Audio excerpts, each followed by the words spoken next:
Have you ever found yourself in a situation where it just feels like your own thoughts are kind of working against you? Oh, absolutely. Like maybe you're trying to pick up a new skill, let's say English, and that little voice inside just goes, "Eesh, I'll never get this," or "I sound so stupid when I try to speak." Yeah, that's incredibly common. Yeah. It's so frustrating. It really is, because these aren't just, passing doubts. These thoughts feel so powerful. They actually shape what you do. They chip away at your confidence. And they absolutely hold you back. They limit what you even dare to try. It's Yeah. like this internal gatekeeper deciding your potential. Exactly. It affects how you see everything, successes, failures, the lot. It's like the operating system running in the background, you know, influencing everything. That is exactly what we're diving into today. Our mission, really, is to guide you through killing negative thinking. And we don't just mean ignoring it or trying to push it away. No, this is deeper. Yeah. It's about actually transforming how your mind works, how it processes things, how it talks to itself. Right. And look, this isn't just about feeling better generally, though that's obviously a huge plus. This is about getting practical, real life tools. Those you can actually use. Yeah, to take back control of your mindset. Whether you're learning something complex, trying to connect better with people, or honestly just looking for a bit more peace day to day. And we've got some really great sources for this deep dive.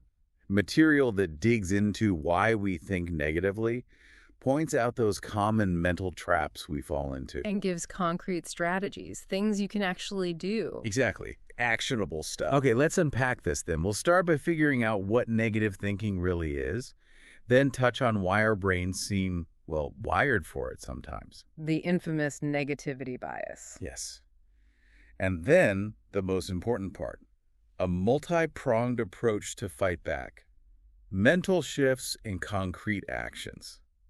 So, let's make this interesting. Let's do it. So, starting with the what's. When we talk about negative thinking, what are we really defining it as? It's more than just feeling down for a bit, right? Oh, definitely. Our sources describe it as a pattern, a repeated way of thinking that just zooms in on problems, fears, potential failures. Ah, so it's like a habit of the mind. Precisely. Yeah. It's less about one single thought and more about the lens you consistently view things through. Okay, I like the analogy you sometimes hear, like wearing dark sunglasses all the time. That's a perfect way to put it. Yeah. Even on a bright, sunny day, everything looks gloomy because that's the filter. Your brain kind of defaults to a pessimistic view. And is that where the term cognitive distortions comes in, these twists in thinking? Exactly. Oh, Cognitive distortions, it's a concept really explored by people like Aaron Beck in cognitive behavioral therapy. They're basically ways our brain habitually twists reality. okay, give me an example. Well, a really common one is overgeneralization. You make one small mistake, maybe in speaking English, and suddenly your internal monologue goes, see, I always mess up. I never get this right. One instance becomes a forever truth. Oh, I definitely recognize that one. Okay, what's another? How about catastrophizing? That's when a tiny little hiccup gets blown way out of proportion. Right, like that small grammar mistake doesn't just mean you made a mistake. It means you're going to be totally embarrassed. Everyone will laugh. Your career is over. Exactly.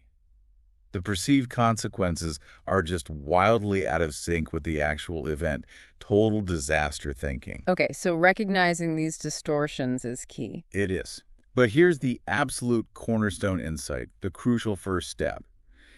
You have to understand that thoughts are not facts. Say that again. Thoughts are not facts. Right. They're just sentences running through your mind. Right. Just because the thought appears doesn't automatically make it true. You can look at it, question it. And change it. And change it. Absolutely. They aren't set in stone. That distinction feels incredibly important, like a real unlock. But it makes you wonder, why? Why does the brain do this? Yeah, it's a great question. Why is it you can get 20 compliments on something, say, your English progress, but that one critical comment is the one that replays in your head? Well, our sources point directly to something called the negativity bias. Ah, yes, you mentioned that. It's not a flaw, exactly. It's more like a built-in feature of our brains, and it has really deep evolutionary roots. Okay, explain that. Evolutionary. Think back thousands of years. For our ancestors, survival depended on being hyper alert to danger. That rustle in the grass could be a predator. Right.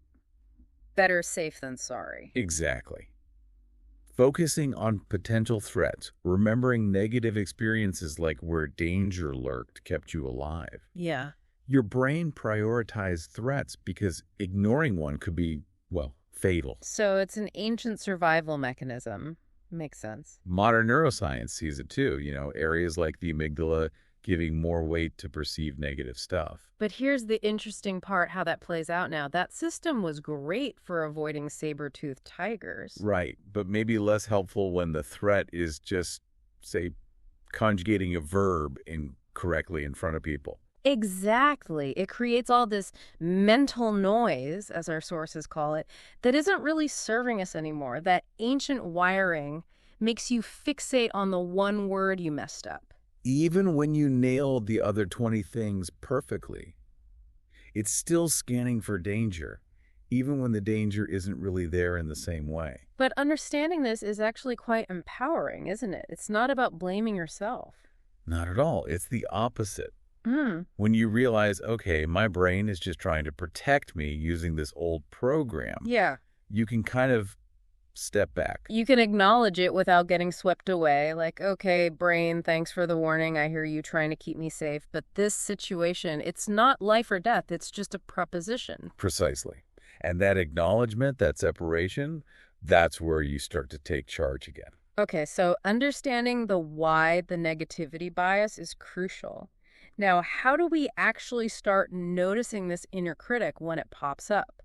Because Well, sometimes it's subtle, isn't it? Oh, very subtle. Mm. Often it's just a quiet whisper.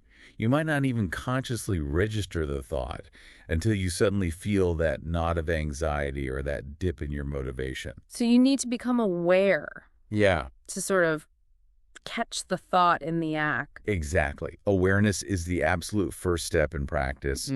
And one really helpful trick our sources suggest is to externalize that voice. Externalize. How do you mean? Give it a name, like imagine it as a character. Mm. Maybe worried Wendy or negative Nick or whatever feels right to you. Ah, okay, I like that. Worried Wendy. Yeah, and Wendy is the one whispering things like, don't bother trying, you'll just fail, or everyone's going to judge you, or you're just not cut out for this. Giving it a name like that, it instantly creates some distance, doesn't it? It makes it feel less like me and more like, well, like Wendy is talking. Precisely.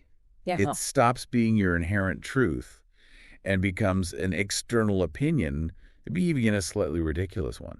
It's a powerful psychological tool. So it's not just a gimmick. Not at all. It allows you to observe the thought, challenge its often exaggerated claims, and consciously decide not to buy into it. You can literally say, oh, there goes negative Nick again with his usual doom and gloom. Not listening today, Nick. That's brilliant and practical. Yeah, as a practical tool, try actually writing down those recurring negative thoughts. See them on paper, then actively rewrite them. Rewrite them how? Turn them into something more realistic, more balanced, maybe more encouraging, or even just funny. You become the editor of your internal script. Editing the script, that leads really nicely into this idea of using language itself, doesn't it? How the words we use shape our mindset. Oh, profoundly. Words aren't just sounds we make. They're fundamental to how we process the world and maybe most importantly, how we process ourselves. So every time we talk, even just inside our heads, we're not just describing things. No, you're actively creating your reality in a sense. The language you use primes your brain, influences your energy, shapes your belief about what's even possible for you. Okay, give me an example of that. Think about the difference between saying, I'm terrible at English, versus I'm still learning English and I understand a bit more each day. Wow, yeah. Big difference. The first one feels so final. Like a judgment. Exactly. Is "I'm terrible" a fact, or is it a belief you've adopted, maybe based on past struggles? And when you repeat that You belief, start acting like it's true. Maybe you study less, avoid speaking, lose confidence. It becomes a self-fulfilling prophecy. right. Now, the second statement, "I'm still learning English and I understand a bit more each day." What does that do? It defines you as someone in progress. It acknowledges the effort and the improvement, however small. It feels more open, hopeful. That's the core of it. It reflects a growth mindset. Mm, One of our sources uses a great metaphor, the door metaphor. okay. The sentence, "I'm terrible at this" or "I can't do this," effectively slams the door shut on future possibility. Right. End of story. But the second sentence, the learning-focused one, keeps that door wide open. It acknowledges challenges, but emphasizes progress and potential. Mm. It keeps you moving. So it's about consciously choosing language that opens doors, not closes them. Exactly. And you can train this.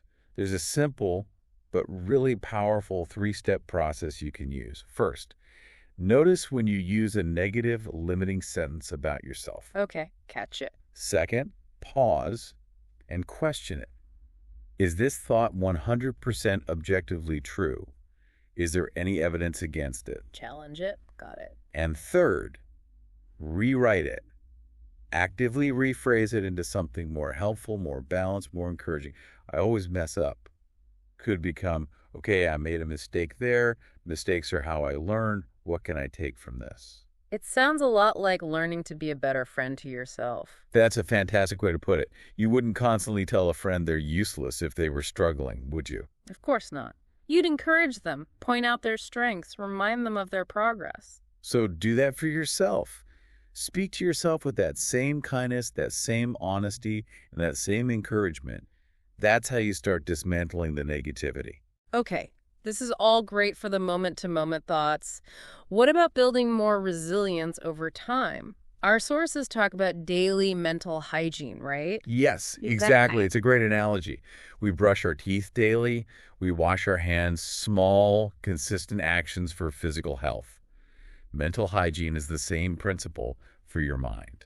So what are some of these daily practices? Our sources highlight three really powerful, simple habits. They leverage neuroplasticity, the brain's ability to change, to literally build more positive pathways. Okay, number one. Gratitude journaling. Sounds simple, maybe even a bit cliche to some, but it works. Each day, maybe morning or night, just jot down three specific things you're genuinely grateful for. And they don't have to be huge things. Not at all. Grateful for a quiet moment to study. Grateful I remembered that tricky English word. Grateful for sunshine. The act of searching for the good actually shifts your brain's focus away from the negative default. Okay, gratitude. What's next? Affirmations. Now, this means choosing a positive, encouraging sentence about yourself or your goals and repeating it daily, maybe even aloud. Like what? Could be simple. "I am capable of learning this." "I handle challenges effectively." "I am improving step by step." It might feel a bit awkward initially, Yeah, I can imagine. but consistency is key. Over time, these messages start to sink into your subconscious and genuinely influence how you see yourself. Right, reprogramming that inner script. And the third habit. Visualization. This one is incredibly potent.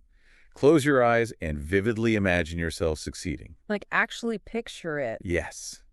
See yourself having that fluent English conversation, nailing that presentation, feeling confident and capable.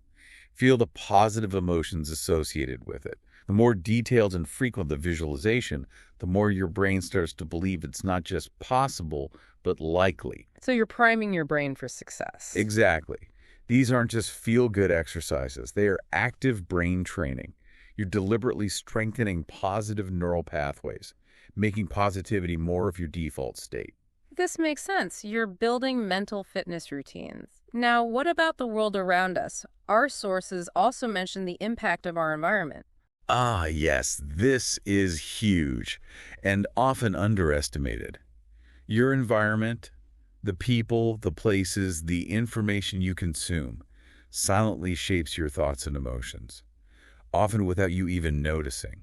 So even if you're doing the inner work, your surroundings can pull you back down. They absolutely can. Think about your social media feed. Is it full of arguments, negativity, or those curated perfect lives that just make you feel inadequate? Yeah, that's a common one. Or maybe spending a lot of time with people who are constantly complaining or criticizing. Exactly. That negativity can be contagious. Their thought patterns can subtly become yours. It doesn't mean you have to ditch everyone. But you need to be mindful, a gatekeeper for your own mental space. Precisely. Our sources strongly advocate for actively curating your environment. Like you're the curator of a museum, your mind. So what does that look like in practice? It means consciously choosing influences. Follow people online who inspire you, who focus on learning and growth. Subscribe to channels or podcasts that motivate you. Choose media books, shows that builds confidence rather than sowing doubt. And people too. Crucially, people. Make an effort to spend more time with those who are genuinely supportive, who encourage your efforts, who lift you up rather than tear you down, especially the ones who are there when you stumble. That makes a huge difference. Is it just about people and media? No, it extends to your physical spaces too. Your workspace, your study area, even the background noise you allow. Ask yourself, does this space help me feel focused, calm, inspired, hopeful? And if not, make changes. Even small ones. Tidy up your desk. Put up an inspiring quote. Play calming music. Consciously design your surroundings to support the mindset you want to cultivate. It doesn't have to be a massive overhaul overnight. Absolutely not. Start small. Swap out one negative influence for one positive one. Listen to an uplifting podcast instead of scrolling through angry comments. These small, consistent changes build up. They create a sort of mental atmosphere. Exactly. A powerful mental atmosphere where positive thinking doesn't just struggle to survive, it actually starts to thrive naturally. You're setting the stage for your own success. Okay, this is all fantastic groundwork, understanding, noticing, language, habits, environment. But now we get to what feels like the real game changer. Action. Yes. This is where it truly comes together. Yeah. Because here's the core truth our sources emphasize. You can't just think your way out of negative thinking entirely. Positive thoughts alone aren't enough. They're a vital foundation, absolutely. But it's action-taking, consistent, often brave steps that cements lasting change. Real confidence, the kind that sticks. It's built by doing, not just by wishing or hoping. Explain that more. How does action defeat negative thoughts? Okay, imagine you're really nervous about speaking English in a group. Your mind is screaming, don't do it, you'll sound stupid, wait till you're perfect. Well, yep, familiar feeling. But if you push through that fear, if you open your mouth and speak anyway, even if it's imperfect, even if your voice trembles a bit, you've done something incredibly powerful. What's that? You've proven that negative voice wrong. Not with more thoughts, but with your courage. Every time you act despite the fear, you weaken its hold. You gather evidence against its claims. So action is like collecting proof that the negative thoughts aren't true. Exactly. And it does more than that. Our sources talk about rewiring the brain through action. Each step forward, especially when it's challenging, builds new neural connections. Like forging new paths in the brain. Precisely. It strengthens pathways associated with, I can handle this, I survived that, I'm capable. It's literally rebuilding your brain's structure based on your actions, reinforcing resilience and capability. And does it have to be huge actions, like giving a massive presentation? Not at all. Yeah. In fact, the power often lies in small, consistent steps, things that feel manageable, even if slightly scary. Like what? Give me some examples, maybe for that English learner. Okay? Maybe joining a low-pressure conversation group, focusing on just participating, not being perfect. Or recording yourself speaking just for a minute and listening back with curiosity, not harsh judgment. Or even smaller. Even smaller. Commit to asking just one question in English each day to anyone, a teacher, a friend, online, or just saying hello to someone new. tiny steps. And those tiny steps add up. Massively. Progress isn't always this dramatic leap. Often, it's those tiny wins, raising your hand, trying a new phrase, not giving up after a mistake, that builds real solid confidence from the inside out. Each one is like a little message back to your brain. See? I did it. I'm okay. I can do this. Exactly. And over time, that fearful voice gets quieter, and your true, capable voice gets stronger. It's a beautiful process. You become fluent not just in the language, but in what? Courage? Precisely. Fluent in courage, in resilience, in self-trust. And that kind of fluency, that changes absolutely everything. Wow. Okay, so let's bring this all together. Negative thinking, it's loud, it's definitely stubborn. Sometimes it feels like it's trying to protect us, but in unhelpful ways. But it's not unbeatable. That's the key message. Right. We've talked about the tools, that crucial awareness, catching the thoughts, understanding the distortions. Using powerful, intentional language to reshape your inner dialogue. Building those daily mental hygiene habits. Curating your environment, actively choosing influences that support you. And finally, maybe most importantly, taking that consistent, brave action, no matter how small. It's a combination approach. Mindset shifts plus real-world doing. That's the path to transformation. Yeah? Remember, you are so much more than your doubts.